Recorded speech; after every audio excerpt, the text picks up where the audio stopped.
Hey guys, Pat here from Rain Country. God is good all the time.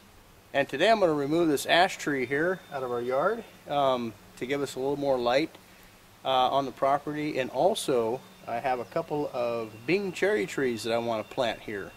And so because we have limited space to grow things, sadly enough this tree has to go away. And I have some rigging here. I'm going to fall the tree. And obviously I don't want it falling towards the house. And so I'm going to put a safety cable on here in order to keep it from possibly swinging back. I don't see any problem with that. I know which way it's going to fall. So I just want to put the safety chain on here just to give me a little more insurance that it's not going to fall back towards the house. And so I have it tied over here to the cedar tree, as you can see. And so what we have here is a bow shackle, and obviously it's used for putting into a link and adapting to another cable or of sorts, or another chain even, or a larger grab hook that can hook onto this choker here. This is a choker bell, and the knob that goes inside of here, this choker runs up underneath here, pokes through, and then this is a smaller opening back here which secures this for a quick disconnect on your choker.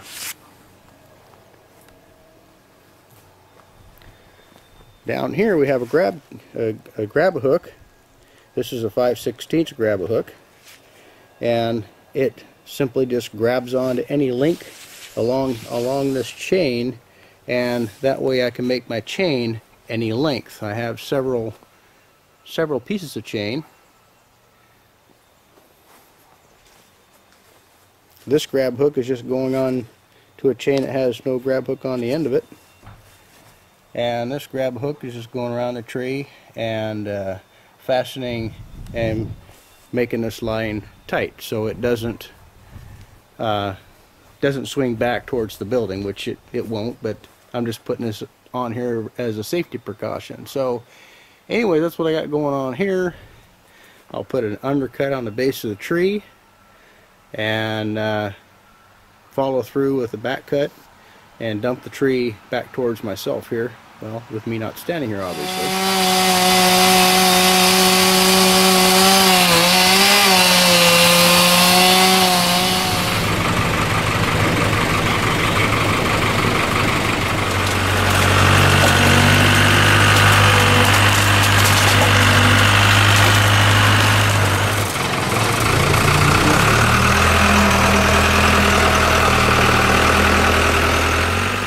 So here's how this choker works, this choker bell. It just comes off the knob like that, and you just pull it off the tree. Now some of you probably already know that, but there are some people who are just getting into homesteading and doing self-reliant things.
No more ash tree. It's all gone. Well, it's not all gone. I can see some pretty things coming out of that wood over there. Some bowls and all kinds of goodies coming out of that wood. Do you know? Possibly. Maybe. How about firewood? Firewood? We got firewood. We got firewood. We got a monster pile of firewood. But we'll get a couple of fruit trees put in here soon. We got cherry, we got plum. 2 cherry trees and 2 plum trees that need to go on the ground, so we got to figure out which ones are going in first.